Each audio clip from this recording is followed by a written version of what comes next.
오늘은 누가복음 19장 1절에서 9절 말씀을 가지고 하나님의 말씀을 함께 나누겠습니다. 어떤 목사님이 설교 중에 실수를 하셨다고 합니다. 성도 여러분, 니고데모는 직업이 세리였고 키가 작았습니다. 그런데 그는 예수님이 너무나 보고 싶었습니다. 설교를 듣고 있던 성도들이 수군거리기 시작했습니다. 목사님은 설교가 은혜로워서 그런 줄 알고 더 힘있게 설교했다고 합니다. 어느 날 예수님이 니고데모가 사는 동네에 오셨습니다. 니고데모는 예수님이 보고 싶었지만 키가 작아 할 수 없이 뽕나무에 올라갔습니다. 이 대목에서 와 하고 웃음이 터졌다고 합니다. 그제서야 목사님은 자신이 실수한 것을 깨달았고 재치 있게 이렇게 말했다고 합니다. 그때였습니다.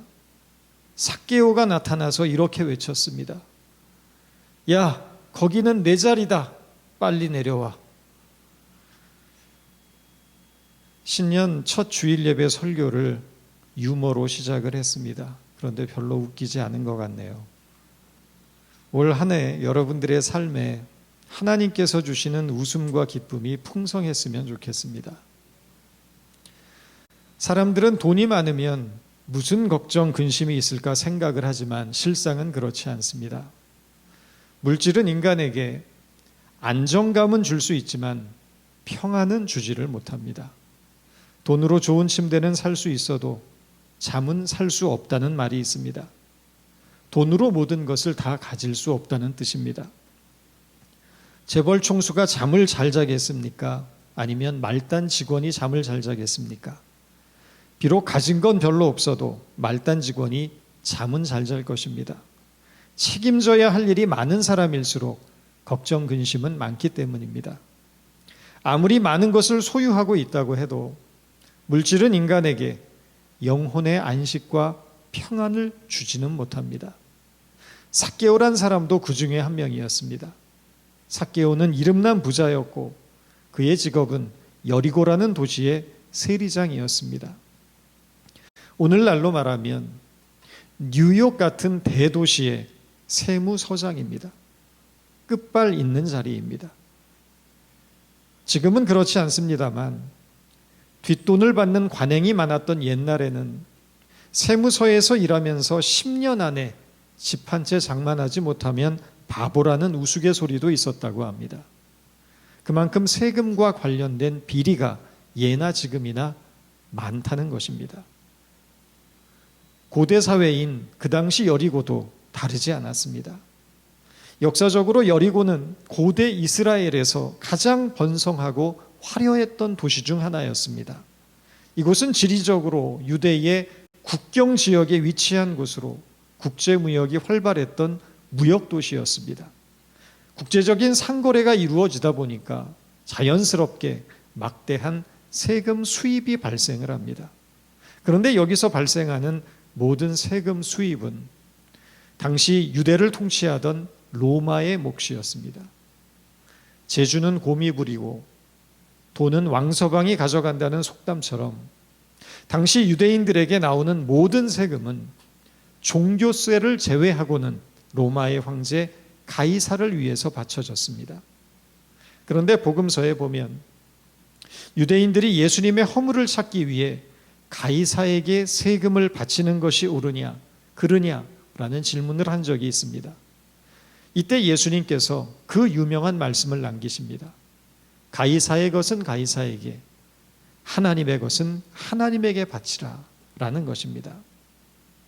세금 문제는 지금도 예민한 사항이지만 당시 유대에서는 로마에 대한 반란의 직접적인 원인이 되었습니다. 그러다 보니 로마는 유대인들을 자극하지 않기 위해서 로마 당국이 직접 세금을 징수하지 않고 유대의 세리들을 통해서 거두어 들였습니다. 그들은 유대인으로서 로마 당국의 녹을 먹으면서 로마 제국을 위하여 일했던 관리들이었던 것입니다. 우리식으로 말하면 매국노입니다. 바로 이것이 당시 유대인들이 세리들을 경멸했던 이유였습니다.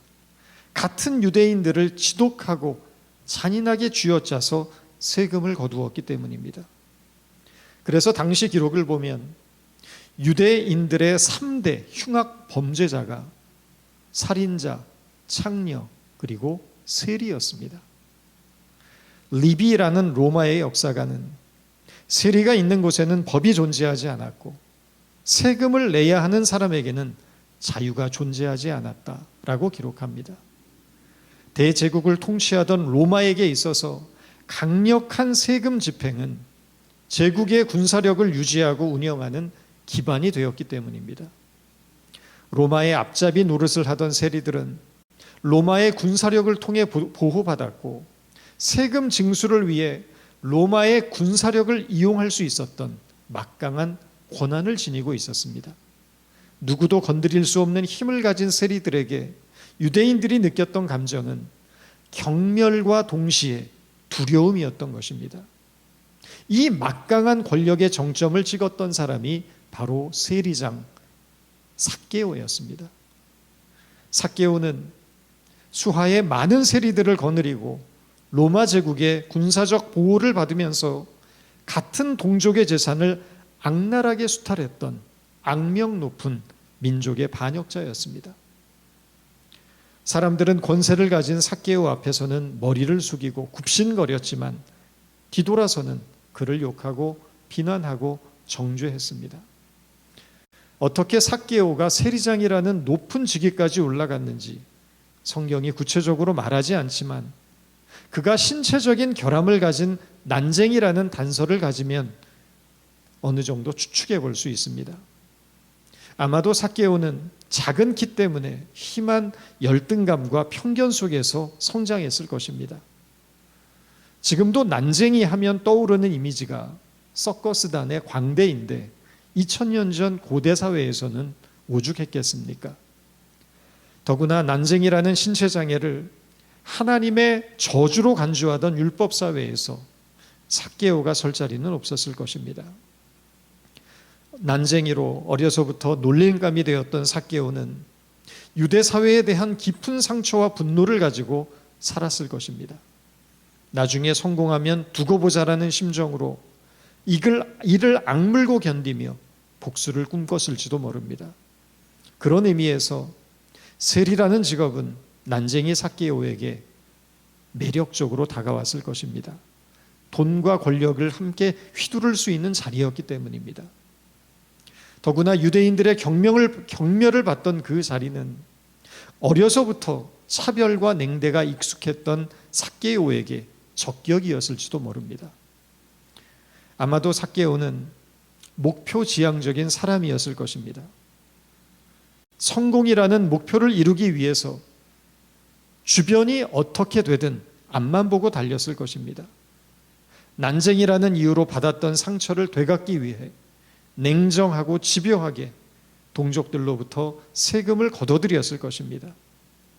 피도 눈물도 없는 세금 징수로 유대인들의 고통을 보면서 삭개오는 난쟁이로 살면서 겪었던 분풀이를 했을 수도 있습니다. 결국 삭개오는 로마 제국의 인정을 받았고 세관장이라는 최고의 자리에까지 오르게 됩니다. 바닥부터 시작해서 이제는 여리고라는 대도시의 세관장의 자리까지 올라간 삭개오는 돈도 많이 모았을 것이고 사회적 지위도 갖게 되었을 것입니다. 출세한 것입니다. 그러나 그토록 원하던 것을 손에 쥐었지만 정작 삭개오의 마음에는 평화가 없었습니다. 마음이 외롭고 공허합니다. 불안하고 두렵습니다. 사회적인 성공과 부를 이루었지만 그러한 성취가 삭개오의 마음의 평화까지는 주지 못했던 것입니다. 우리 인생에는 결정적인 전환의 시기가 있습니다. 지금까지 살아왔던 자신의 삶의 목표와 방향을 전환해야 하는 터닝 포인트가 있다는 것입니다. 중년의 나이가 그런 것 같습니다. 삭개오를 보십시오. 인생의 전반전에서 비록 수많은 비난과 욕은 먹었을지 모르지만 나름대로 사회적 성취와 성공을 거둡니다.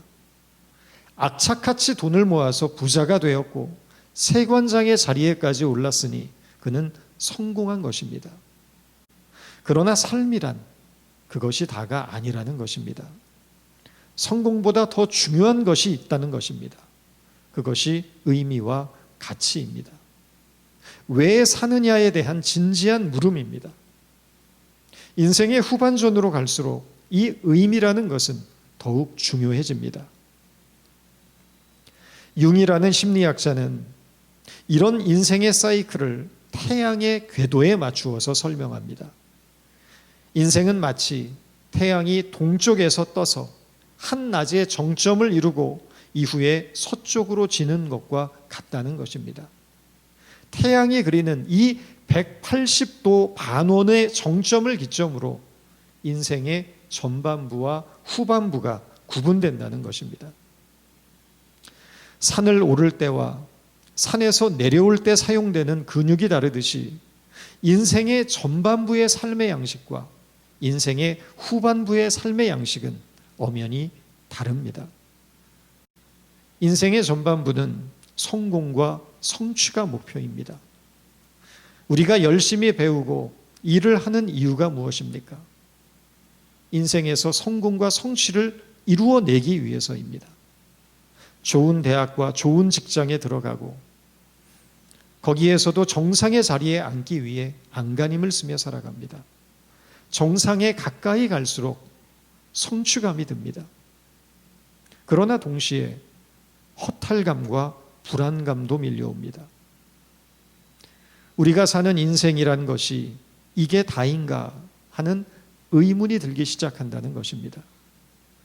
부자요, 세리장인 삭개오도 나름대로 자신의 인생에서 성공을 했지만 마음속에 밀려드는 허무감과 외로움 속에서 과연 이것이 사는 것인가 라는 고민을 하면서 갈등하고 방황했을 것이 분명합니다. 인간에게는 인생의 후반전이 있습니다. 이때는 삶의 의미, 이웃을 위한 봉사, 그리고 공동체가 중요해집니다.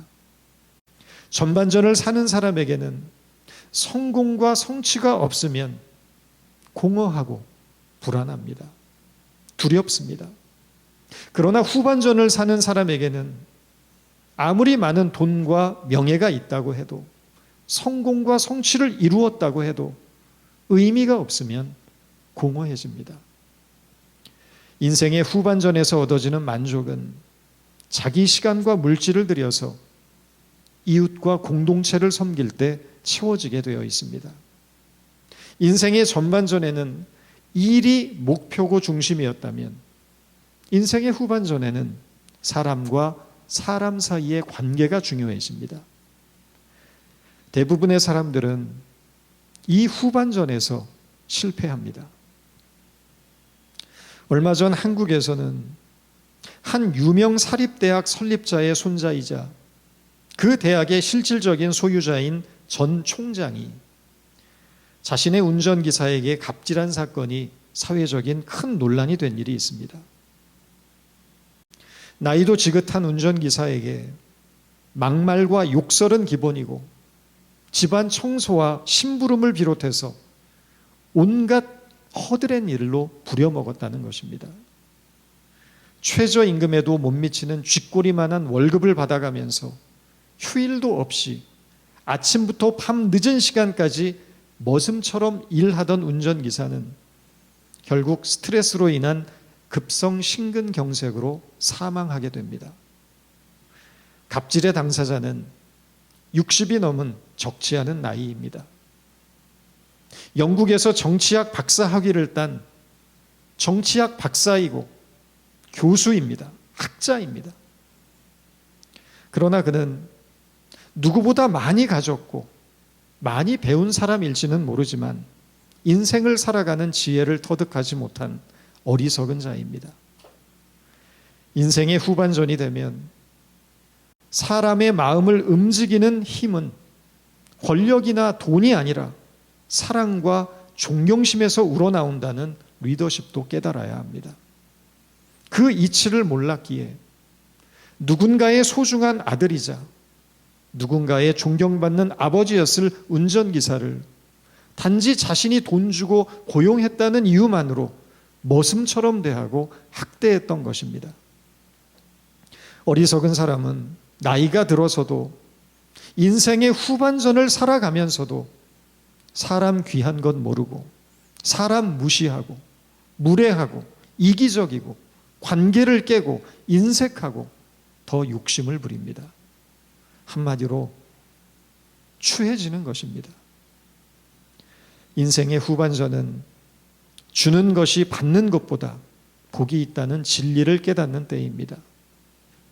인생은 혼자 잘난 맛에 사는 것이 아니라 더불어 함께 살아가는 것이라는 이치를 깨닫는 때입니다. 인생의 후반전은 욕심을 부리는 것보다 마음을 비우는 것이 더 복이 있다는 진리를 깨닫는 때입니다. 삭개오가 지금 외로움과 공허를 느끼면서 찾고자 했던 삶이 바로 이런 삶입니다. 삭개오는 자기의 인생을 바꾸어 줄 계기가 필요했던 것입니다. 삶의 공허와 외로움으로 지쳐가던 어느 날, 삭개오는 예수님이 그 마을을 지나신다는 소문을 듣습니다. 마을에 살았지만 마을로부터 소외된 삶을 살고 있던 삭개오는 예수님을 만나보고 싶은 마음이 굴뚝 같았습니다. 그러나 단 한 번도 누군가와 진실한 관계를 맺어본 적이 없던 삭개오는 두려웠습니다. 그 두려움은 거절에 대한 두려움이었습니다. 지금까지 누구와도 마음을 터놓고 친구가 되어본 적이 없는 삭개오는 예수님은 나 같은 놈은 좋아하지 않을 것이라고 생각했습니다. 모든 사람이 다 싫어하는 나, 항상 사람들에게 비난받고 모자란 나, 좋은 일이라곤 한 번도 해본 적이 없는 죄 많은 나 같은 놈을 예수님이 거들떠 보시기나 할까. 열등감과 죄책감 속에서 삭개오가 선택한 것은 우스꽝스럽게도 뽕나무였습니다. 그런데 놀라운 일이 벌어집니다. 사람들에게, 예수님에게 들키지 않으려고 무성한 뽕나무 잎사귀로 자신의 작은 몸을 가리고 있던 삭개오에게 예수님께서 먼저 다가오신 것입니다. 인자한 목소리로 예수님은 삭개오의 이름을 부르십니다. 삭개오야, 어서 내려오너라. 오늘은 내가 너의 집에서 묵어야겠다. 예수님의 음성을 듣는 순간 난쟁이로 태어나서 세상을 살며 받았던 온갖 서러움과 한많은 세월이 그의 마음을 메어지게 합니다. 모진 운명을 이겨내고자 이를 악물고 동족들에게 고통을 줘가면서 살아왔던 지난 날의 일들이 악몽처럼 떠올라 가슴을 아프게 합니다. 그러나 자신의 이름을 부르시는 예수님의 인자한 음성 앞에서 삭개오의 마음은 무너져 내리고 있었습니다. 바로 이것이 숨어서 눈물 흘리던 자를 기쁨의 자리로 인도하여 내시는 주님의 사랑이었습니다. 오늘 우리가 사는 이 시대에도, 우리가 살아가고 있는 이민사회 속에서도 얼마나 많은 사람들이 주님의 은혜를 갈망하면서도 세상의 편견 때문에, 말 못할 사정 때문에, 죄책함과 열등감 속에서 주님 앞에 당당하게 나오지 못한 채 숨어 있는지 모릅니다. 수많은 무리 속에서 자신을 드러내지 못하고 그저 주님의 옷자락만 붙들며 은혜를 구했던 혈루병 여인처럼 부끄러움과 수치감 속에서 주님의 사랑을 구하는 이들이 많다는 것입니다. 그러나 잊지 마십시오. 비록 당당하게 주님 앞에 나오지는 못하지만, 비록 숨어서 구하는 은혜이지만, 주님을 만나기 위한 열망만 포기하지 않는다면 주님께서는 우리에게 먼저 찾아와 주신다는 것입니다. 다 아셨지만 정죄하지 않으시고 비판하지 않으시고 따뜻하게 그의 이름을 불러주시며 친구가 되어주시는 주님의 사랑과 만난 삭개오는 놀라운 삶의 결단을 하게 됩니다. 8절입니다. 삭개오가 서서 주께 여짜오되 주여 보시옵소서 내 소유의 절반을 가난한 자들에게 주겠사오며 만일 네 것을 토색한 일이 있다면 4배나 갚겠나이다. 주님의 사랑과 만난 삭개오는 지나온 자신의 삶을 회개합니다. 그리고 자발적으로 자신의 물질을 이웃을 위해 내어놓습니다. 지금까지는 자신의 성공을 위해 살아왔지만 앞으로의 삶의 목적은 이웃을 위해 살기로 결단한 것입니다. 지금까지는 물질이 인생의 목적이었지만 남은 인생의 목적은 의미를 추구하는 삶으로 변화되었기 때문입니다. 진정한 회개란 첫째, 가치관의 전환을 의미합니다. 나를 위한 삶에서 이웃을 위한 삶으로, 물질을 쫓던 삶에서 의미를 추구하는 삶으로, 소유하던 삶에서 나눔의 삶으로, 섬김을 받던 삶에서 섬기는 삶으로, 나 중심의 삶에서 하나님 중심의 삶으로 인생의 목적과 방향이 달라져야 한다는 뜻입니다. 두 번째로, 진정한 회개는 선한 행동으로 드러나야 합니다. 선한 행동이 뒤따르지 않는 회개는 무효입니다. 삭개오를 보십시오. 머뭇거리지 않고 계산하지 않고 구체적으로 행동하고 있습니다. 재산의 절반을 가난한 자에게 주고 강제로 빼앗은 것을 4배로 갚는 것입니다. 그런데 여기서 우리가 주목해야 할 점이 있습니다. 삭개오의 회개에는 통회하는 과정이 나타나지 않고 있다는 것입니다. 흔히 회개라고 하면 눈물 콧물 흘리면서 주님의 사죄와 용서를 구하는 것으로 생각합니다. 이것은 회개란 것을 나와 주님과의 관계에서만 이해하고 있는 것입니다. 주님만 나를 용서하시면 된다는 것입니다. 그러나 회개라는 것은 주님과 나의 관계를 넘어서 이웃과 세상과의 관계에서 이해해야 합니다. 주님과 나라는 수직적인 관계만 회복되는 것이 아니라 이웃과 세상이라는 수평적인 관계도 회복되어야 그것이 진정한 회개가 된다는 것입니다. 나의 실수로, 나의 잘못으로 깨어진 이웃과 세상과의 관계를 회복하기 위한 노력은 결국 선한 행동만으로 가능하다는 것입니다. 그리고 그 선한 행동이 열매를 맺을 때 비로소 회개의 진정성이 얻어지는 것입니다. 어떤 사람들처럼 이웃과 세상에 큰 죄를 짓고도 하나님이 나를 용서하셨다는 그 누구도 확인할 수 없는 괴상한 은혜를 고백하면서 하나님이 용서하셨으니 나는 당당하다는 식의 뻔뻔함을 가지고 살아가는 사람들이 있습니다. 그러나 그 회개가 참 회개일까요? 그것은 거짓입니다. 이유는 참된 회개란 것은 깨어진 이웃과 세상과의 관계를 회복하고 치유하기 위한 선한 행동으로 드러나야 하기 때문입니다. 그러므로 눈물 콧물 흘리는 일에 머물러 있는 회개, 선한 행동으로 나타나지 않는 회개, 이웃과 세상 앞에 진정한 참회를 하지 않는 회개를 우리는 경계해야 합니다. 신약 성경에서 회개를 뜻하는 헬라어는 2가지가 있습니다. 마음의 변화를 뜻하는 메타노이아와 행동의 변화를 뜻하는 에피스트로페입니다. 우리의 회개는 마음의 변화, 메타노이아에만 머물러 있어서는 안 됩니다.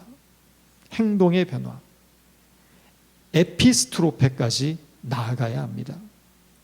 바로 그때 진정한 구원이 우리에게 임하게 되는 것이며 이것이 삭개오의 회개가 우리에게 보여주는 가르침인 것입니다. 이 깨달음이 저와 여러분에게 있어서 우리의 삶이 새로운 전환을 맞이하는 참된 회개의 은혜가 있기를 바랍니다. 기도하겠습니다. 하나님, 많은 경우 우리의 회개는 입술에만 머물고 마음에만 머물렀습니다. 그러나 참된 회개는 선한 행동으로 드러나며 구체적인 삶의 변화로 일어나야 하는 것임을 깨닫게 하여 주옵소서. 우리의 용기와 희생과 손해가 필요한 쉽지 않은 일이지만 우리가 참된 회개에 이를 수 있도록 주님께서 우리를 도와 주옵소서. 예수님의 이름으로 기도드립니다.